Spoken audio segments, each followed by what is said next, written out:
ലാലിൻ്റെ അടുത്ത് ഇതുപോലെ തന്നെ 2 പ്രാവശ്യം ഡേറ്റിന് വേണ്ടി പോയതാണ്. നല്ലൊരു കഥയില്ലാതെ ലാലിൻ്റെ അടുത്ത് പോയിട്ട് കാര്യമില്ല. ലാലേട്ടൻ ഇച്ചിരി ടെൻഷനിലാണ്. കാരണം അന്ന് ഒരു ചെറിയൊരു എനിക്ക് ടാക്സ് പ്രോബ്ലമൊക്കെ നടക്കുന്നൊരു സമയമായിരുന്നു. ലാലിൻ്റെ അടുത്ത് ഡേറ്റിന് ഞാൻ പിന്നെ പോയില്ല. കാരണം വീണ്ടും നീളും എന്ന് നമുക്കറിയാം.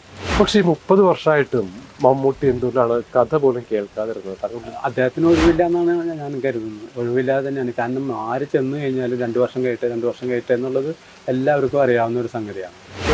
വിൽപ്പന നടക്കുമല്ലോ, ആ വിൽപ്പനയിൽ വരുന്ന അഡ്വാൻസ് ആദ്യം അങ്ങേർക്ക് വേണം. ട്രാഫിക് എന്ന പടത്തിൻ്റെ കഥ ഒറിജിനലാണ്, നടന്ന സംഭവമാണ്. ചെയ്താൽ പടം നന്നായിട്ട് ചെയ്യുക, ഫിനിഷ് ചെയ്യുക, പ്രൊഡ്യൂസർക്ക് പൈസ ഉണ്ടാക്കുക. ഉദയത്തിലെ ഹീറോ തന്നെയാണ് ആ പടത്തിലെ എൻ്റെ പ്രൊഡ്യൂസർ, മെയിൻ പ്രൊഡ്യൂസർ. പക്ഷേ പൈസ ചേട്ടൻ്റെയും കൂടി ഉണ്ട്. എൻ്റെ ഫീൽഡിലെ എക്സ്പീരിയൻസിൻ്റെ പൈസ അവൾക്കില്ല. എന്നെ ഇൻ്റർവ്യൂ ചെയ്തിട്ട് എനിക്ക് പടം വേണ്ട, ഒന്നുകിൽ അവളെ കട്ട് ചെയ്യാൻ എന്നെ കട്ട് ചെയ്യാൻ പറഞ്ഞു. മലയാളത്തിലുള്ള നന്ദിനിയെ ഇടാൻ പറഞ്ഞു. നന്ദിനി അതിന് ആപ്റ്റാണ്. ലണ്ടനിൽ താമസിക്കുന്നതാണ്, ഹീറോ അവിടെയാണ്. അങ്ങനെയുള്ളൊരു ക്യാരക്ടർ ആക്കാമെന്ന് പറഞ്ഞു കഴിഞ്ഞപ്പോൾ ഓക്കെ. പക്ഷേ ഞാൻ കഴിഞ്ഞ ആഴ്ച തുടങ്ങിയതല്ല സിനിമയെ. അപ്പോൾ ഈ കാസ്റ്റിംഗ് കോച്ച് എന്ന് പറയുന്ന സംഭവം നിങ്ങൾ ചെന്നൈയിലുള്ള സമയത്തുള്ളതാണ്? അല്ല, അതൊക്കെ പിന്നീട് വന്നതാണ്.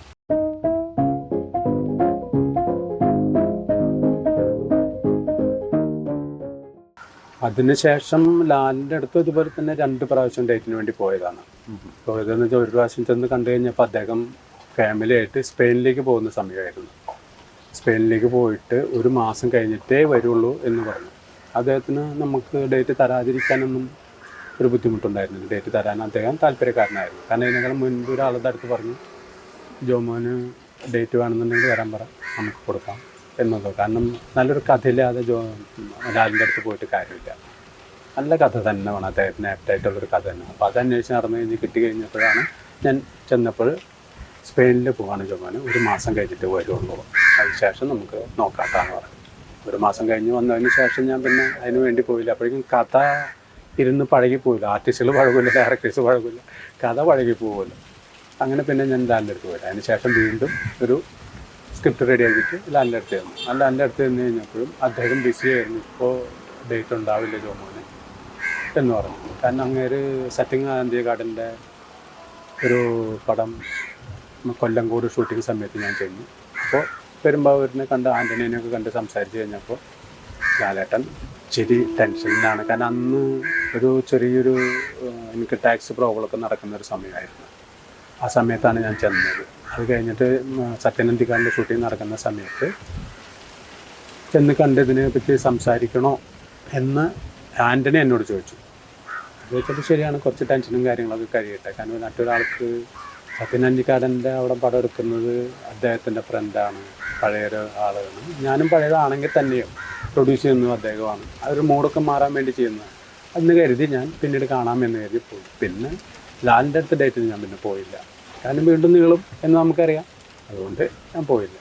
പക്ഷേ ഈ 30 വർഷമായിട്ടും മമ്മൂട്ടി എന്തുകൊണ്ടാണ് കഥ പോലും കേൾക്കാതിരുന്നത്? കാരണം അദ്ദേഹത്തിന് ഒഴിവില്ല എന്നാണ് ഞാൻ കരുതുന്നത്. ഒഴിവില്ലാതെ തന്നെയാണ്. കാരണം ആര് ചെന്ന് കഴിഞ്ഞാലും 2 വർഷം കഴിയട്ടെ എന്നുള്ളത് എല്ലാവർക്കും അറിയാവുന്ന ഒരു സംഗതിയാണ്. എല്ലാവരോടും പറയുന്ന സംഗതിയാണ്. അതെന്നോടും പറഞ്ഞു. കാരണം ഒരു 2 കൊല്ലമൊക്കെ കഴിഞ്ഞിട്ട് ചെല്ലുമ്പോഴേക്കും ഞാൻ ബിസി ആകുമ്പോൾ, ഞാൻ അസോസിയേറ്റായിട്ട് വർക്ക് ചെയ്യുമ്പോൾ അതുകൊണ്ട് ഇട്ടേച്ച് ഡേറ്റിന് പോകാൻ പറ്റില്ലല്ലോ. അപ്പോഴും കഥ വേറെ ഒരെണ്ണം തപ്പുമ്പോഴേക്കും 1 വർഷമൊക്കെ ആവും നല്ലൊരു കഥയും കൊണ്ട് ചെല്ലാൻ. ഇപ്പോൾ വന്ന നമ്പർ 1 മമ്മൂട്ടിയുടെ പടമൊക്കെ കണ്ടത് ബെസ്റ്റ് സ്ക്രിപ്റ്റ് ആയിരുന്നല്ലോ.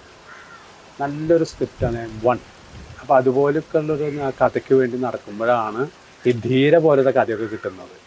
അപ്പോൾ അത് മമ്മൂക്കയ്ക്ക് നല്ലതായിരുന്നു. പിന്നെ അതുപോലെ തന്നെ മീനാക്ഷിപുരം എന്ന് പറയുന്നൊരു സ്ക്രിപ്റ്റും മമ്മൂക്കയ്ക്ക് ക്യാപ്റ്റായിരുന്നു. അങ്ങനെയുള്ള കഥയൊക്കെയാണോ അദ്ദേഹത്തിൻ്റെ അടുത്ത് കൊണ്ടുചെല്ലാം. നിങ്ങൾ കൊണ്ടുചെല്ലുന്ന കഥ ഇതൊന്നും വേണ്ട ജോമനെന്ന് പറഞ്ഞ് വലിച്ചെറിയുന്നൊരു കഥയും കൊണ്ട് ചെല്ലാൻ പാടില്ല. കാരണം അവരൊക്കെ കഥയിലും മിടുക്കന്മാരാണ്. അഭിനയത്തിൻ്റെ കാര്യത്തിൽ പിന്നെ പറയേണ്ട കാര്യമില്ല. ഈ അസോസിയേറ്റ് ആയപ്പോൾ മമ്മൂട്ടി ഹീറോ ഏതെങ്കിലും പടത്തിൽ അസോസിയേറ്റ് ആയിട്ട് വർക്ക് ചെയ്തിട്ടുണ്ട്? ഏതൊക്കെ സിനിമ? ചക്കരമ്മയിൽ ഞാൻ അസോസിയേറ്റ് ആയിട്ട് വർക്ക് ചെയ്തിട്ടുണ്ട്. അടയാളം എന്ന കെ മധുവിൻ്റെ പടത്തിലും ഞാൻ അസോസിയേറ്റ് ആയിട്ട് വർക്ക് ചെയ്തു. ആ അടയാളം അസോസിയേറ്റ് ആയിട്ട് വർക്ക് നടക്കുന്ന സമയത്താണ് കടലോരക്കാറ്റ് ഡയറക്റ്റ് ചെയ്യാനായിട്ട് ഞാൻ തമ്പി കണ്ണനാനത്തിൻ്റെ അടുത്ത്. കാരണം ഒരു ഗ്യാപ്പ് കിട്ടുമ്പോൾ തമ്പി കണ്ണനാനായിട്ട് സംസാരിക്കുമ്പോഴാണ് ഈ പടം വന്നത്. അപ്പോൾ നമ്മുടെ ജനാർദ്ദനൻ ചേട്ടനായിരുന്നു അതിൻ്റെ പ്രൊഡ്യൂസർ, അടയാളത്തിൻ്റെ ജനാർദ്ദനൻ ചേട്ടൻ. അപ്പോൾ ജനാർദ്ദനോട് പറഞ്ഞു ഇങ്ങനൊരു പടം വന്നിട്ടുണ്ട്, ഞാൻ പോട്ടെ എന്ന് പറഞ്ഞു. ഓക്കെ, മധുവിനോട് പറഞ്ഞിട്ട് പോയിക്കോളൂ എന്ന് പറഞ്ഞു. കാരണം അദ്ദേഹത്തിനൊന്നും ഒരു പ്രശ്നമുണ്ടായില്ല. അങ്ങനെ 2 പടം അസോസിയേറ്റ് ആയിട്ട് വർക്ക് ചെയ്തായിരുന്നു. എക്കോറമിയാണ് അതിൽ ഫുൾ പടം വർക്ക് ചെയ്തത്, സാജൻ ഡയറക്റ്റ് ചെയ്തത്. ജോഷി സാറിൻ്റെ കൂടെ കുറേ സിനിമ, സാറിൻ്റെ കൂടെ കുറേ അല്ല, 2 പടം. രക്തം, കർത്തവ്യം, അത് കാലങ്ങൾക്ക് മുമ്പ്, അത് ജഗം പിക്ചേഴ്സിൻ്റെ പടമായിരുന്നു. ജഗം പിക്ചേഴ്സ് അപ്പച്ചൻ സാറിൻ്റെ പടമായിരുന്നു. അതിൽ പോളും ഉണ്ടായിരുന്നു, ഞാനും അസോസിയേറ്റ് ആയിരുന്നു. രക്തം, കർത്തവ്യം. ഐ വി ശശി സാറിനോട് അദ്ദേഹത്തിൻ്റെ കൂടെ വർക്ക് ചെയ്യാൻ ഞാൻ ആളില്ല എന്ന് കരുതി ഞാൻ ചെന്നു കഴിഞ്ഞപ്പോൾ അന്ന് വർക്ക് നടക്കുന്നില്ല എന്ന് പറഞ്ഞു. ഇപ്പോൾ ഒന്നും നടക്കുന്നില്ല ജോമാന്, പിന്നീട് വാട്ടാന്ന് പറഞ്ഞ് ഞാൻ വന്നു. അതിനുശേഷം പിന്നെ അവിടെ പോയില്ല. ഈ ഏതൊക്കെ 36 സംവിധായകരുടെ കൂടെ വർക്ക് ചെയ്തല്ലോ? അതിൽ 10-20 എണ്ണം പുതിയതാണ്. അതിൽ കെ മധു, വിജി തമ്പി, സിംഹവാലമേനോൻ, സാജൻ, പിന്നെ ജെ വില്യംസ്, പിന്നെ കെ ബി മധു, ജെ.സി, സിബി മലയിൽ, ജയരാജ്, അങ്ങനെ പോരുന്നു. ഫുള്ളായിട്ട് ആൾക്കാർ ഓർമ്മയില്ല. ഈ അസോസിയേറ്റ് ആയിട്ട് വർക്ക് ചെയ്തുകൊണ്ടേ, ഇൻഡിപെൻഡൻ്റ് ആയിട്ടും അസോസിയേറ്റ് ആയിട്ട് വർക്ക് ചെയ്തുകൊണ്ട് പുതിയ സിനിമകൾ ചെയ്യാൻ പറ്റിയില്ല എന്ന് പറഞ്ഞല്ലോ, അതാണല്ലോ ഗ്യാപ്പ് വരാൻ കാരണം. അത് അന്നെടുത്ത ആ തീരുമാനം തെറ്റായി എന്ന് പിന്നീട് എപ്പോഴും തോന്നിയിട്ടുണ്ടോ? ഇല്ല, തെറ്റായിട്ട് തോന്നിയില്ല. കാരണം ഇതിനിടയ്ക്ക് അസോസിയേറ്റ് ആയിട്ട് വർക്ക് ചെയ്യുകയാണെന്നുണ്ടെങ്കിൽ തന്നെയും ഗ്യാപ്പുകളുണ്ടല്ലോ. ചിലപ്പോൾ ഒരു ഷെഡ്യൂൾ കിട്ടും, ഷൂട്ടിംഗ് നിർത്തി വെച്ചിട്ടുള്ളത് കിട്ടും. ആ സമയത്ത് നല്ലൊരു കഥ കയ്യിൽ വരുമ്പോൾ പടം ചെയ്യണം എന്നുള്ള ഐഡിയയിൽ, പടം ഡയറക്റ്റ് ചെയ്യണം എന്നുള്ള ഐഡിയയിൽ പ്രൊഡ്യൂസേഴ്സിനൊക്കെ പിടിച്ച് പാർട്ട്ണർഷിപ്പിൽ, കാരണം ഫുള്ളായിട്ട് പൈസ ഇറക്കാനില്ലാത്ത ഒരാളെ കിട്ടുമ്പോൾ അവരെ പാർട്ട്ണർഷിപ്പിൽ എടുക്കാമെന്ന് കരുതി ആ പാർട്ട്ണർഷിപ്പൊക്കെ ജോയിൻ ചെയ്ത് കഥയൊക്കെ പറഞ്ഞ് അവർക്ക് ഇഷ്ടമായി, എൻ്റെ മകനെ വെച്ച് അഭിനയിപ്പിക്കണം എന്നൊക്കെ പറഞ്ഞ് അദ്ദേഹം, ഒരു പ്രൊഡ്യൂസർ പറയുമ്പോൾ നമ്മൾ കേട്ട് ആ പടം ചെയ്യാമെന്നുള്ള ഐഡിയയിലൊക്കെ എത്തിക്കഴിഞ്ഞ് തീരുമാനമായി കഴിഞ്ഞ് കഴിയുമ്പോൾ ആ പ്രൊഡ്യൂസർക്ക് ഒരു പക്ഷേ ലാഭം അഡ്വാൻസ് ഷൂട്ടിംഗ് തുടങ്ങുന്നതിന് മുൻപല്ല, ഷൂട്ടിംഗ് തുടങ്ങി ഓടിക്കഴിഞ്ഞ് കഴിഞ്ഞാൽ നമുക്കൊരു വിൽപ്പന നടക്കുമല്ലോ.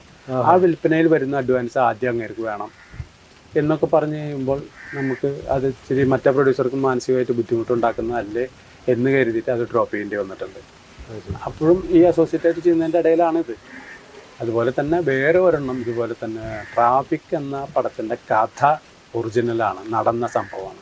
അതെടുത്ത് ചെയ്യാൻ വേണ്ടിയിട്ട് ഹൃദയത്തിൽ തൊട്ട് എന്ന് പറയുന്ന ഒരു കഥയായിരുന്നു അത്. നമ്മുടെ ഇവിടെയുള്ള, എൻ്റെ വീടിനടുത്തുള്ള ഒരാൾ തന്നെയാണ്, അയ്യപ്പദാസ് എന്ന് പറഞ്ഞ ഒരാളാണ് ആ കഥ റെഡിയാക്കിയത്. അദ്ദേഹം കൊണ്ടുവന്ന് കഥയൊക്കെ റെഡിയായി ഒരു പ്രൊഡ്യൂസറെ പിടിച്ചു. ആ പ്രൊഡ്യൂസർ പൈസ അഡ്വാൻസ് കൊടുക്കാനായിട്ട് അന്ന് ഇന്ദ്രജിത്ത്, സംയുക്ത അവരെയൊക്കെ വെച്ചിട്ടാണ് പടം ചെയ്യാനുള്ളത് പ്ലാൻ ചെയ്തത്. അദ്ദേഹം പൈസ എടുക്കാൻ പോയിട്ട് പിന്നെ റെഡിയായി വന്നില്ല. കാരണം അദ്ദേഹത്തിൻ്റെ ഒരു ബാക്ക്ഗ്രൗണ്ട് ശരിയല്ലായിരുന്നു. ആൾ പ്രൊഡ്യൂസ് ചെയ്യാൻ വന്നതാണ്, പക്ഷേ ബാക്ക്ഗ്രൗണ്ട് ശരിയല്ലാത്തതുകൊണ്ട് അത് വേണ്ടെന്ന് വെച്ചാൽ അങ്ങനെയും പടം ഞാൻ 2 ഡ്രോപ്പ് ചെയ്തു.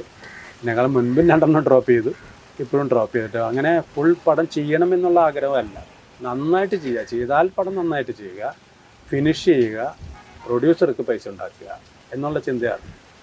അങ്ങനെ ഇരിക്കുമ്പോഴാണ് എന്നെ ഡയറക്ടർ അസോസിയേറ്റ് ആയിട്ട് വിളിച്ചു കഴിഞ്ഞാൽ ഞാൻ അവിടേക്ക് പോകും. കാരണം എനിക്ക് കുടുംബം നോക്കണ്ടേ, അതിനായിട്ട് ഞാൻ പോകും. അങ്ങനെ എണ്ണങ്ങൾ കൂടി പുതിയ ആൾക്കാർ, എൻ്റെ കൂടെ വർക്ക് ചെയ്തിരുന്ന ആൾക്കാർ ഡയറക്ഷൻ ചെയ്യുമ്പോഴും എന്നെ വിളിക്കണം, എന്നെ വർക്ക് ചെയ്യാൻ വരണം എന്ന് നിർബന്ധം പറയാറുണ്ടായിരുന്നു. ശരി, ഞാൻ വരാം. കാരണം എനിക്കതിൽ ഈഗോ ഇല്ല. കാരണം എൻ്റെ അസിസ്റ്റൻറ്റിൻ്റെ കൂടെ ഞാൻ ഇങ്ങനെ വർക്ക് ചെയ്യാന്നുള്ള ഈഗോ ഇല്ല എന്നുള്ളത് അവർക്ക് അറിയാവുന്നതുകൊണ്ടാണ് എന്നെ വിളിക്കുന്നത്.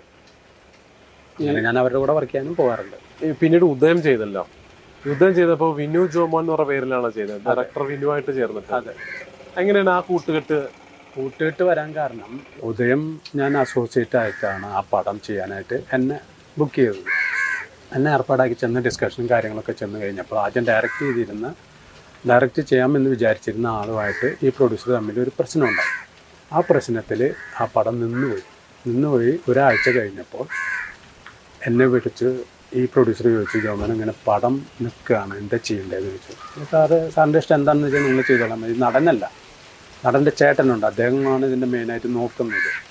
പൈസ ഈ ഹീറോയിൻ്റെ ഈ ചേട്ടൻ്റെയും കൂടിയാണ് പൈസ. ഉദയത്തിലെ ഹീറോ തന്നെയാണ് ആ പടത്തിൻ്റെ പ്രൊഡ്യൂസർ, മെയിൻ പ്രൊഡ്യൂസർ. പക്ഷേ പൈസ ചേട്ടൻ്റെയും കൂടി ഉണ്ട്, പക്ഷേ കാര്യങ്ങളൊക്കെ നോക്കുന്നത് ചേട്ടനാണ്. അപ്പോൾ അവർ വിളിച്ച് ചോദിച്ചു, ഇങ്ങനെയാണ് എന്താ ചെയ്യേണ്ടതെന്ന് പറഞ്ഞു. ഇനി വേറെ ആരെങ്കിലും വെച്ച് ഡയറക്റ്റ് ചെയ്യും എന്ന് പറഞ്ഞു. ഞാൻ അസോസിയേറ്റ് ആയിട്ട് വർക്ക് ചെയ്യാൻ വന്നതാണല്ലോ എന്ന് പറഞ്ഞു. ശരി, നോക്കാം, അപ്പോൾ ആരെ വെച്ച് ചെയ്യാം എന്നുള്ളത് എന്നോട് തന്നെ അഭിപ്രായം ചോദിച്ചു കഴിഞ്ഞപ്പോൾ കെ.എൻ. മേനോനായിരുന്നു മോഹൻലാലിൻ്റെ പ്രണവത്തിലുണ്ടായിരുന്ന ഓഫീസിലും എക്സിക്യൂട്ടീവായിട്ട് ജോലി ചെയ്തിരുന്ന പ്രണവ് മേനോനായിരുന്നു, AN മേനോനായിരുന്നു അതിൻ്റെ കൺട്രോളർ. അപ്പോൾ അദ്ദേഹത്തിനോട് ഞങ്ങൾ സംസാരിച്ച് കഴിഞ്ഞപ്പോൾ വേറെ ആരൊക്കെ ഡയറക്റ്റ് ചെയ്യാന്നുള്ള അഭിപ്രായത്തിൽ പല ആൾക്കാരുടെ പേരുകളും പറഞ്ഞു. ഈ പല ആൾക്കാരുടെ പേരുകളും പറഞ്ഞു കഴിഞ്ഞപ്പോൾ അവർക്ക് ഇഷ്ടമുള്ള ആരെങ്കിലും ചെയ്യുക, അങ്ങനെയാണെങ്കിൽ ഞാൻ അസോസിയേറ്റായിട്ട് വർക്ക് ചെയ്യാം എന്ന്. കാരണം അഡ്വാൻസും വർക്കും കാര്യങ്ങളൊക്കെ ചെയ്ത് കഴിഞ്ഞതാണ്. ഒരാഴ്ച കൂടിയും കഴിഞ്ഞപ്പോൾ അദ്ദേഹം വിളിച്ച് വീണ്ടും പറഞ്ഞു, ഇതൊക്കെ ചെയ്യാമെന്നുണ്ടെങ്കിലും ജോമോൻ അസോസിയേറ്റായിട്ട് വർക്ക് ചെയ്യണം. അതുകൊണ്ട് ഞങ്ങളൊരു പ്ലാൻ ചെയ്തു, ജോമോൻ എന്നെ ഡയറക്റ്റ് ചെയ്താൽ എന്താ കുഴപ്പം എന്ന് ചോദിച്ചു. അത് ശരിയാവില്ല എന്ന് ഞാൻ നിർബന്ധം പിടിച്ചു. അത് ശരിയാവില്ല, കാരണം ഞാൻ അസോസിയേറ്റായിട്ട് വർക്ക് ചെയ്യാമെന്നതാണ്. ഒരു ഡയറക്ടർ അതിൽ നിന്ന് ഒഴിവാക്കി എന്നുള്ളത് നിങ്ങൾ ഒഴിവാക്കിയെന്നല്ല വരിക, ഞാൻ ഒഴിവാക്കിയെന്നവരെയാണ്. അതെനിക്ക് പേരെടുക്കാൻ പറ്റില്ല. പക്ഷെ അല്ല ജോമോനെ, കാരണം എന്താണെന്ന് വെച്ച് കഴിഞ്ഞാൽ ഞങ്ങളിത് പല ഡയറക്ടേഴ്സിനും വെച്ച് ചെയ്യേണ്ട കാര്യങ്ങൾ, അഭിപ്രായങ്ങൾ ഡിസ്ട്രിബ്യൂട്ടേഴ്സിനോടും പ്രൊഡ്യൂസേഴ്സിനോടും ഞങ്ങൾ ചോദിച്ചു. കാരണം ഞങ്ങൾക്ക് ഇതെല്ലാം ഇതിനേക്കാൾ കൂടുതൽ വേറെ ആൾക്കാർ പരിചയമുണ്ട് ഫീൽഡിൽ. ചോദിച്ചപ്പോൾ നിങ്ങളുടെ കൂടെ ഒരു ജോമോനുണ്ടല്ലോ, ഒരു എക്സ്പീരിയൻസ്ഡ് ഡയറക്ടർ ഉണ്ടല്ലോ, അദ്ദേഹം ഒരു ഡയറക്ടറല്ല, ആളെ വെച്ച് ചെയ്തുകൂടെ എന്ന് ആ ഡിസ്ട്രിബ്യൂട്ടേഴ്സ് പറഞ്ഞു. അങ്ങനെയാണ് എന്നെ നിർബന്ധിക്കാൻ കാരണം. ഇത് എന്നെ നിർബന്ധിച്ചു കഴിഞ്ഞപ്പോൾ ഞാനിത് കൺട്രോളർ വിളിച്ച് പറഞ്ഞു, ഇങ്ങനൊരു അഭിപ്രായം പറയുന്നുണ്ട്, എന്നെ വിളിച്ച് ചോദിച്ചു. അപ്പോൾ അതുകൊണ്ട് മാനേജേട്ടാ നമ്മൾക്ക് ഒരു അഭിപ്രായം തോന്നുന്നു, അവരുടെ നിർബന്ധപ്രകാരം ഈ പടം നമ്മൾ ചെയ്താൽ കുഴപ്പമുണ്ടോ ഇല്ല എന്ന് എനിക്ക് തോന്നുന്നു, അത് താങ്കളുടെ അഭിപ്രായം. അത് ജോമോൻ്റെ ഇഷ്ടം. കാരണം എന്ന് വെച്ചാൽ വേറൊരു ഡയറക്ടർ കൊടുത്തു കഴിഞ്ഞാൽ നമ്മൾ തന്നെയാണ് അവിടെ പോയി വർക്ക് ചെയ്യേണ്ടത്, നമ്മൾ ഒഴിവാക്കില്ല. അപ്പോൾ പിന്നെ നമുക്ക് തന്നെ ചെയ്തുകൂടെ എന്ന് പറഞ്ഞു. അങ്ങനെയാണ് ആ ഉദയത്തിലേക്ക് കടന്നത്. ആ ഉദയത്തിലേക്ക് കടന്നു കഴിഞ്ഞപ്പോൾ ചെറിയ ചെറിയ പ്രോബ്ലംസൊക്കെ ബാക്ക്ഗ്രൗണ്ടിൽ ഉണ്ടാവും എന്നുള്ളൊരു സൂചന കിട്ടി. സൂചന കിട്ടി കഴിഞ്ഞപ്പോൾ ഞാൻ മാത്രം ചെയ്ത് ഇങ്ങനെ പേരെടുക്കണ്ട എന്നുള്ളൊരു, കാരണം എൻ്റെ പടം ഞാൻ സംവിധാനം CP ജോമോൻ എന്ന് വേണ്ട എന്നുള്ളതും കൂടി വേറൊരാളെയും കൂടി അത് ചേർത്ത് ചെയ്യാമെന്നുള്ളൊരു ഞങ്ങൾക്ക് തന്നെ ഒരു അഭിപ്രായം വന്നു എനിക്ക്. അങ്ങനെയാണ് ബിനുവിനും കൂടി ചേർത്ത്. ബിനു ചേർക്കാൻ ഒരു ബിനു സുരേഷ് ബിനു എന്ന് പറഞ്ഞിട്ട് 2 ഡയറക്ടേഴ്സിൻ്റെ കൂടെ വർക്ക് ചെയ്തിട്ടുള്ളതാണ്. മാത്രമല്ല ബിനു എൻ്റെ കൂടെ കടലോരക്കാറ്റിൽ അസോസിയേറ്റ് ഡയറക്ടറായിട്ട് വർക്ക് ചെയ്ത ആളാണ്. ആ ആളിനും കൂടി വെക്കാൻ നമുക്ക്. കാരണം ബിനു ഒരു സപ്പോർട്ടിങ് നിൽക്കട്ടെ എന്ന് കരുതി. എനിക്ക് അങ്ങോട്ടും ഇങ്ങോട്ടും ഉദയത്തിൻ്റെ കാര്യത്തിന് ഓടേണ്ടി വരുമ്പോൾ സെറ്റിലൊരു ഡയറക്ടർ എന്നുള്ള ആൾ വേണമല്ലോ എന്ന് കരുതി അദ്ദേഹത്തിന് കൂടി വെച്ചതാണ്. അങ്ങനെയാണ് വിനു ജോമോൻ എന്ന് പറയാൻ കാരണം. പിന്നീട് എന്തുകൊണ്ടാണ് ഈ വിനു ജോമോൻ കൂട്ടുകെട്ടിൽ എന്തുകൊണ്ട് പിന്നീട് പടങ്ങൾ ഉണ്ടായില്ല? പിന്നീട് പടങ്ങൾ ഞങ്ങൾ ആ പ്രൊഡ്യൂസറെ തന്നെ ശ്രമിച്ചു. പക്ഷെ അദ്ദേഹം ലണ്ടനിലേക്ക് പോകാനുള്ള ഒരു ഒരുക്കായിരുന്നു. അതുകൊണ്ട് അത് വേണ്ടെന്ന് വെച്ചു. പിന്നെ വേറെയും ട്രൈ ചെയ്തു. അപ്പോഴേക്കും ബിനുവിനും ഇതുപോലെ തന്നെ വേറെ അസോസിയേറ്റ് ആയിട്ട് പോകുന്ന ആളും ഡയറക്റ്റ് ചെയ്തിട്ടുള്ളതാണ്, അദ്ദേഹവും അസോസിയേറ്റ് ആയിട്ട് പോകുന്നതാണ്. അങ്ങനെ ഉദയം കഴിഞ്ഞപ്പോഴും പുതിയ ഒരു ഡയറക്ടർ എന്നെ വിളിച്ചു, വരാൻ പറ്റുമോ എന്ന് ചോദിച്ചു. ഞാൻ പോയി. ഉദയം എങ്ങനെയായിരുന്നു സംഭവിച്ചത്? ആ പ്രൊഡ്യൂസർ എങ്ങനെ ഉദയം എന്ന് പറഞ്ഞ പടം സംഭവിച്ചത്? ഇപ്പോൾ സാറ് പറഞ്ഞല്ലോ, ഈ പ്രൊഡ്യൂസർ തന്നെയായിരുന്നു അതിന്റെ നായകനും. പിന്നെ ലണ്ടനിലൊക്കെ ആയിരുന്നല്ലോ ഷൂട്ട്. അപ്പൊ കഥ നേരത്തെ ഉണ്ടായ കഥയായിരുന്നു. സാറ് പൂർണ്ണ സംതൃപ്തിയോട് ചെയ്ത പടമാണോ, അതെന്തെങ്കിലും മാറ്റം വരുത്തിയോ?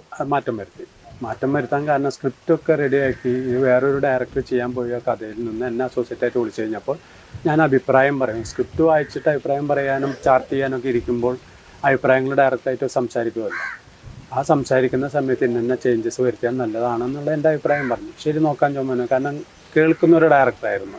അതെ, അദ്ദേഹം ഫീൽഡിലുള്ള ആൾ തന്നെ കേൾക്കുന്ന ഒരാളായിരുന്നു. അങ്ങനെ പറഞ്ഞു കഴിഞ്ഞപ്പോൾ ശരിയെന്ന് ഞാൻ പറഞ്ഞു നിൽക്കുന്ന സമയത്താണ് ഈ സ്റ്റോപ്പ് ആയത്, പടം സ്റ്റോപ്പായത്.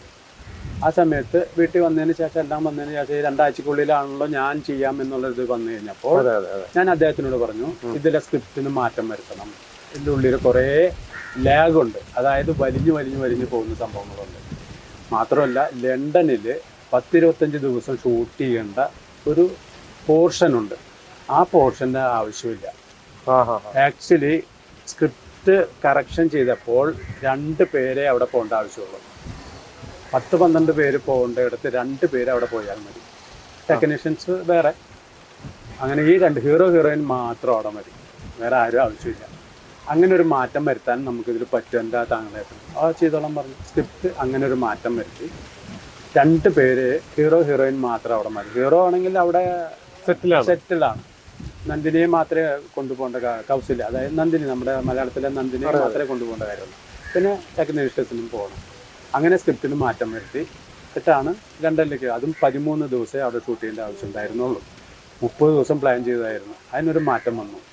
അത് മാറ്റം വരാൻ കാരണം സ്ക്രിപ്റ്റ് ഒന്ന് കറക്റ്റ് ചെയ്ത് കഴിഞ്ഞപ്പോൾ അതിൻ്റെ ആവശ്യം അതേ ഉണ്ടായിരുന്നുള്ളൂ. ബാക്കിയെല്ലാം കേരളത്തിൽ തന്നെയായിരുന്നു ഷൂട്ടിങ്. അങ്ങനെയാണ് അതിന് മാറ്റം വന്നത്. അതിലെ നായകൻ ഹീറോ ആവണം എന്ന് കരുതിയിട്ട് തന്നെയാണ് പൈസയും കൊണ്ട് വന്നത്. അപ്പോൾ അതിന് അന്വേഷിച്ച് പിടിച്ചിട്ട് ഒരു ഡയറക്ടറെ കിട്ടി. അദ്ദേഹത്തിൻ്റെ കൂടെ നടന്ന് കുറേ, ഹിന്ദിയിലൊരു നടിയായിരുന്നു അത് ഹീറോയെ. പക്ഷെ ആ ഹിന്ദി നടി വീണ്ടും അവളെ സമീപിച്ചപ്പോൾ എന്നെ ഇൻ്റർവ്യൂ ചെയ്യണമെന്ന് അവൾ പറഞ്ഞു. ആ നടി പറഞ്ഞു, പുതിയൊരു ഡയറക്ടർ, ആദ്യത്തെ ഡയറക്ടർ ഇഷ്ടമില്ലായിരുന്നു, പക്ഷേ നിങ്ങൾ ഇതൊക്കെ നിർബന്ധിച്ചുകൊണ്ട് ഞാൻ വർക്ക് ചെയ്യുന്നതാണ് എന്നൊക്കെ, വർക്ക് ചെയ്യാമെന്ന് സമ്മതിച്ചാണെന്നൊക്കെ പറഞ്ഞു. പക്ഷേ പുതിയൊരു ഡയറക്ടറാണ് എന്ന് അദ്ദേഹം വിളിച്ച് പറഞ്ഞു കഴിഞ്ഞപ്പോൾ മാനേജറിന് പിന്നെ ഹിന്ദി അറിയാവുന്നതാണല്ലോ, ഹിന്ദി സംസാരിച്ച് എല്ലാം കഴിഞ്ഞ് കഴിഞ്ഞപ്പോൾ എന്നെ ഇൻ്റർവ്യൂ ചെയ്യണമെന്ന് പറഞ്ഞു. ഞാൻ പ്രൊഡ്യൂസറോട് പറഞ്ഞു, എൻ്റെ വയസ്സിൻ്റെ എക്സ്പീരിയൻസ് അവൾക്കില്ല, അല്ല എൻ്റെ ഫീൽഡിലെ എക്സ്പീരിയൻസിൻ്റെ വയസ്സ് അവൾക്കില്ല. എന്നെ ഇൻ്റർവ്യൂ ചെയ്തിട്ട് എനിക്ക് പടം വേണ്ട, ഒന്നുകിൽ അവളെ കട്ട് ചെയ്യാൻ എന്നെ കട്ട് ചെയ്യാൻ പറഞ്ഞു. പ്രൊഡ്യൂസർ അവളെ കട്ട് ചെയ്തു. അപ്പോൾ മലയാളത്തിലുള്ള നന്ദിനിയെ ഇടാൻ പറഞ്ഞു. നന്ദിനി അതിന് ആപ്റ്റാണ്, ലണ്ടനിൽ താമസിക്കുന്നതാണ്, ഹീറോ അവിടെയാണ്, അങ്ങനെയുള്ളൊരു ക്യാരക്ടർ ആക്കാമെന്ന് പറഞ്ഞു കഴിഞ്ഞപ്പോൾ ഓക്കെ മതി എന്ന് പറഞ്ഞു. അപ്പോൾ അങ്ങനെ അവളെ കട്ട് ചെയ്തു. അഡ്വാൻസ് മാനേജേട്ടൻ വിളിച്ച് പറഞ്ഞു, ഇന്നതുപോലെയാണ് സംഭവം, നിങ്ങളെ ഒഴിവാക്കുന്നു, ഓപ്പണായിട്ട് പറഞ്ഞു, നിങ്ങളെ ഒഴിവാക്കുന്നു, ആ ഡയറക്ടർ ഇൻ്റർവ്യൂവിന് വരില്ല എന്ന് പറഞ്ഞു. കാരണം മലയാള ഇൻഡസ്ട്രിയിൽ ഞാൻ കഴിഞ്ഞ ആഴ്ച തുടങ്ങിയതല്ല സിനിമയെ. അങ്ങനെ അവളെ ഒഴിവാക്കി അഡ്വാൻസ് തിരിച്ചു വാങ്ങിച്ചു. ഈ ഉദയം ഇറങ്ങിയതിന് ശേഷം 20 വർഷമായി. അപ്പോൾ ഇതിനിടയ്ക്ക് എന്തുകൊണ്ട് വേറെ പടം ചെയ്തില്ല? ചെയ്യാതിരിക്കുന്നത് നല്ല പ്രൊഡ്യൂസർ എന്ന് വെച്ച് കഴിഞ്ഞാൽ കോടികൾ കയ്യിലുള്ള പ്രൊഡ്യൂസറല്ല. ഒരു പടം എടുക്കാൻ താല്പര്യപ്പെട്ട് വരുന്ന ഒരു പ്രൊഡ്യൂസർ, അദ്ദേഹത്തിന് വേണ്ട ഈ സിനിമയിൽ നടക്കുന്ന അനീതികളും അശ്ലീലങ്ങളും അല്ല, ഒരു പടത്തിന് വേണ്ടതെന്ന് വെച്ചാൽ പൈസ ഇറക്കുന്നത് തിരിച്ചു കിട്ടണം. ആ തിരിച്ചു കിട്ടുന്ന വിധത്തിലുള്ള ഒരു കഥ റെഡി ആക്കിയിട്ട് ഒരു പ്രൊഡ്യൂസർ അടുത്ത് ചെല്ലുമ്പോൾ ആ പ്രൊഡ്യൂസറുടെ താല്പര്യം പടം തിരിച്ച് ആർട്ടിസ്റ്റുകൾ ആരിടാം, ഡേറ്റ് കിട്ടുമോ ഇല്ലയോ എന്നുള്ളത് നോക്കിയിട്ടാണ് ഒരു പടം ചെയ്യാൻ പോകുന്നത്. ആ ചെയ്യുമ്പോൾ അദ്ദേഹത്തിൻ്റെ പൈസ തിരിച്ചു കിട്ടുമോ ഇല്ലയോ എന്ന് നോക്കിയിട്ട് അദ്ദേഹത്തിൻ്റെ താല്പര്യം എന്താണെന്ന് വെച്ചാൽ, മോശമായ താല്പര്യത്തിൻ്റെ കാര്യമല്ല ഞാൻ പറയുന്നത്. താല്പര്യം എന്ന് വെച്ചാൽ നമുക്ക് അങ്ങനെ ചെയ്യാമെന്ന് പറയും. ഇതിന് ആപ്റ്റായിട്ട് വന്നില്ല എന്നുണ്ടെങ്കിൽ ഞാൻ പടം ചെയ്യില്ല, എനിക്ക് വേണ്ട. ഇപ്പം ഇത് പറഞ്ഞാണ് വേണ്ടാന്ന് വെച്ചത്. ഇപ്പം ഈ പറഞ്ഞപ്പോൾ ഈ കാസ്റ്റിംഗ് കോച്ച് എന്ന് പറയുന്ന സംഭവം നിങ്ങൾ ചെന്നൈയിലുള്ള സമയത്തുള്ളതാണ്? അല്ല, അതൊക്കെ പിന്നീട് വന്നതാണ്. ചെന്നൈ ഉള്ള സമയത്തൊന്നും ഇതല്ല, വേറെ വിധമായിരുന്നു. അതിലൊന്നും ഇന്നാളെ ഇട്ടാൽ മതി എന്ന് ഒരാളോടും പറഞ്ഞിരുന്നില്ല, അന്നില്ല. കേരളത്തിലേക്ക് മാറിയതിന് ശേഷമാണ് ഈ കാസ്റ്റിംഗ് എന്ന് മറ്റുള്ളവർ അറിഞ്ഞുകൊണ്ട് ഇടുന്ന ഒരു സംഭവം വരുന്നത്. ഡയറക്ടറും പ്രൊഡ്യൂസറും തീരുമാനിക്കുന്നത്, കൺട്രോളറും അതിലുണ്ട് സപ്പോർട്ട്. ആ 3 പേരും കൂടി തീരുമാനിച്ച് ഇന്നാളെ വിളിക്കാമെന്ന് പറഞ്ഞിട്ട് വിളിക്കാൻ പറയുന്നത്. അല്ല, ആദ്യം പറയുന്നത് ഡയറക്ടർ പറയും ഇന്ന ആൾ നമുക്ക് മതി എന്ന് പറയുമ്പോൾ പ്രൊഡ്യൂസർ ഓക്കെ, ആള് കുഴപ്പമില്ല എന്ന് പറയും. ക്യാരക്ടർ ആപ്റ്റാണോ എന്ന് ഡയറക്ടറും പ്രൊഡ്യൂസർക്കും അറിയാമല്ലോ. അങ്ങനെയാണ് കൺട്രോളറോട് വിളിക്കാൻ പറയുന്നത്. കൺട്രോളർ അപ്പോൾ വിളിച്ച് സംസാരിക്കുക, അങ്ങനെയാണ് ഫിക്സ് ചെയ്തിരുന്നത്. ഇത് മാറി കാലങ്ങൾക്ക് ശേഷമാണ് ഇവിടെ ഓരോരുത്തർ തീരുമാനിച്ച്, പിന്നെ ഈ ഗ്രൂപ്പുകളും കാര്യങ്ങളൊക്കെ, കാസ്റ്റിംഗ് ഗ്രൂപ്പുകളൊക്കെ വന്നു. അതൊന്നും നമുക്ക് ബാധിച്ചിട്ടില്ല. ഈ സന്തോഷ് ശിവന്റെയും സംഗീത് ശിവന്റെയും കൂടെ വർക്ക് ചെയ്തിട്ടുണ്ടായിരുന്നല്ലോ? ഉണ്ട്. യോധയിലൊക്കെ വർക്ക് ചെയ്യല്ലോ? യോധ അന്ന് വലിയ വിജയമില്ലായിരുന്നെങ്കിൽ ഇപ്പോൾ നല്ല അഭിപ്രായം കിട്ടുന്നുണ്ട്. അതെ, കാരണം യോധ എപ്പോഴത്തേക്കും പറ്റിയൊരു പടമായി മാറാൻ കാരണം, അതിൻ്റെ മുഖ്യ കാരണം മോഹൻലാലും ജഗദീഷാണ്, ജഗതി ശ്രീകുമാറാണ്. മോഹൻലാലും ജഗതി ശ്രീകുമാറാണ് അന്ന് അഭിനയിക്കുന്ന അതേ അഭിനയ പാഠം തന്നെയാണ് ഇപ്പോഴും എടുത്ത് പടം ഓടുമ്പോഴും കാണുന്നത്. ഇന്നും വേണ്ടപ്പെട്ട അതേപോലെ തന്നെയാണ് അഭിനയിച്ചിരിക്കുന്നത്. ആ കഥയ്ക്ക് ആപ്റ്റായിട്ടാണ് അവർ അഭിനയിച്ചത്. അത് ഇന്നും ബാധകമായതുകൊണ്ടാണ് ഇന്നും അത് പോപ്പുലറായി നിൽക്കുന്നത്. അങ്ങനെ ആ പടം വിജയിക്കാനുള്ള കാരണം അവർ രണ്ടുപേരും തന്നെയാണ്, യാതൊരു സംശയവുമില്ല. വ്യൂഹത്തില് ശിവൻസന്റെ കൂടെ വർക്ക് ചെയ്തായിരുന്നല്ലോ? ഉണ്ടായിരുന്നു. അതിന് രഘുവരൻ ഒരു ആക്ടർ ഉണ്ടായിരുന്നല്ലോ, പുള്ളിയായിരുന്നല്ലോ ഹീറോ. രഘുവരൻ ഹീറോയെ വരുന്ന ആ സമയത്ത് തമിഴിലാണ് ചെയ്തിട്ടുള്ളൂ. അതെ. എന്തുകൊണ്ടാണ് രഘുവരൻ എന്തുകൊണ്ടാണ് വ്യൂഹത്തിൽ കാസ്റ്റ് ചെയ്തത്? എങ്ങനെ രഘുവരന്റെ കൂടെയുള്ള ഒരു എക്സ്പീരിയൻസ്? നല്ലൊരു നടനായിരുന്നു. നല്ല ഒരു അഭിനയിക്കാൻ വിളിക്കുമ്പോഴും അതായത് ഏറ്റവും മെയിൻ എന്ന് വെച്ചാൽ ഇവരെല്ലാം റെസ്റ്റ് എടുക്കുന്ന സമയത്താണല്ലോ ഷോട്ട് എടുക്കാനായിട്ട് റെഡി എന്ന് പറഞ്ഞ് വിളിക്കുന്നത്. ആ സമയത്ത് വരാനുള്ളൊരു മൂഡാണ് ഈ നടന്മാരിൽ നമുക്ക് മനസ്സിലാവുന്നത്. ഇത് ഇദ്ദേഹത്തിന് യാതൊരു കുഴപ്പമുണ്ടായിരുന്നില്ല. ഇങ്ങനെ വെള്ളമടിക്കും, സിഗരറ്റ് വലിക്കും, കഞ്ചാവ് വലിക്കും ഒക്കെ ചെയ്യുന്ന ഒരു നടനാണ്. വ്യൂഹത്തിലേക്ക് വിളിക്കാൻ കാരണം അതിൻ്റെ കഥ ഒരു സ്പെഷ്യലാണ്. ഈ കുളത്തിലും ഈ ചണ്ടികൾ ഒക്കെ ഉണ്ടാകുന്ന ഒരു തരം ചെടിയുണ്ട്, കുളവാഴ എന്ന എന്താണ് അതിൻ്റെ പേരെന്നുള്ളത്. അതിൽ നിന്ന് കഞ്ചാവ് ഉണ്ടാക്കുന്ന ഒരു തരത്തിലുള്ളൊരു സംഗതി. ആ കഞ്ചാവ് കടത്തിക്കൊണ്ടു പോകുന്നതിന് ഒരു ചെറിയൊരു വട്ട് പിടിച്ച പോലെയുള്ളൊരു ഓഫീസർ പിടിക്കണം. അപ്പോൾ ഇദ്ദേഹവും കഞ്ഞവും കാര്യങ്ങളൊക്കെ വലിക്കുന്നുണ്ടെങ്കിൽ ഒരു മൂഡ് വേറെ ആണെന്നുണ്ടെങ്കിൽ തന്നെയും അതിന് അങ്ങനെയുള്ള ഒരു തൃപ്തിയുള്ള ഒരാളെ വേണം ഈ ഒരു ഇതാക്കണം. അത് മാത്രമല്ല പുതിയൊരു സ്പെഷ്യലായിരിക്കണം, ആ ഓഫീസർ ഒരു ലുക്ക് സ്പെഷ്യലായിരിക്കണം എന്നുള്ളതാണ് സംഗീത ചിന്തിച്ചത്. അത് പറഞ്ഞു, അതുകൊണ്ടാണ് ഇദ്ദേഹത്തിനെ നമുക്ക് സെലക്ട് ചെയ്യാൻ കാരണം നമ്മുടെ മലയാളത്തിൻ്റെ ആളില്ലാതെയല്ല, നല്ല നടന്മാരുണ്ട്, നല്ല സ്റ്റേൺ ആയിട്ടുള്ള നടന്മാരും. സിനിമ ആദ്യം മമ്മൂട്ടിക്ക് വന്ന പടമാണ്, എന്നിട്ടാണ് അത് വ്യൂഹം മാറിയത്. അപ്പോൾ ഇവരുടെ ചിന്ത അങ്ങ് മാറിക്കാണും. കാരണം ഒരു പക്ഷെ മമ്മൂക്കനെ സമീപിച്ചപ്പോൾ വേണ്ട എന്ന് പറഞ്ഞിരിക്കും. അത് ഞാൻ ഏപ്റ്റല്ല എന്ന് അങ്ങേര് പറഞ്ഞു കാണും. കാരണം ദൃശ്യം പടം മമ്മൂക്കയുടെ അടുത്താണല്ലോ പോയത്, എന്നിട്ട് മാറിപ്പോയതാണല്ലോ. അപ്പൊ അങ്ങേര് അത് ചിന്തിക്കുന്നുണ്ട്. രാജാവിന്റെ മകനും ഒക്കെ. അപ്പൊ അങ്ങേര് ചിന്തിക്കുന്നത് കഥയിൽ ഞാൻ ഏപ്റ്റാണോ എന്ന് വരെ അദ്ദേഹം ചിന്തിക്കുന്നുണ്ട്. അതുപോലെ ഡയറക്ടറും മമ്മൂക്കി ചിന്തിച്ചിരിക്കാം ഒരു മാറ്റം നല്ലതാണ്. അങ്ങനെ ഒരു മാറ്റം വന്നപ്പോഴാണ് രഘുവരനെ വിളിക്കാൻ. അപ്പോൾ ആള് ഓക്കെ ആയിരുന്നു. ആക്ടിങ് സ്റ്റൈൽ എങ്ങനെയായിരുന്നു? ആക്ടിങ് സ്റ്റൈലിൽ നമ്മൾ പറഞ്ഞു കൊടുക്കുന്ന സംഗതി ഒരു വൈബ്രേറ്റ് ചെയ്തിട്ടാണ് എല്ലാം പറയുക. മാത്രമല്ല നമ്മൾ ഡയലോഗ് നിന്ന് പോയോ എന്ന് തോന്നും, പക്ഷെ നിന്നതല്ല. അങ്ങേരെ അഭിനയത്തിന്റെ ഉള്ളിൽ ഒരു ഗ്യാപ്പ് വരുന്നതാണ്. പക്ഷെ അത് പറയുകയും ചെയ്യും, കറക്റ്റായിട്ട് പറയും. അങ്ങനെ ഒരു സ്റ്റൈലാക്കി അവിടെ ഇവിടെ ഒക്കെ ഒരു ആക്ഷൻ കൊടുത്ത് എല്ലാം കോട്ടിൻ്റെ ഉള്ളിലും പാൻറ്റിൻ്റെ ഉള്ളിൽ പോക്കറ്റിലൊക്കെ കൈ ഇട്ടുകൊണ്ടാണ് ഒരു ആക്ഷൻസ് വരുന്നത്. അത് സ്പെഷ്യലായിരുന്നു ആ വ്യൂഹം.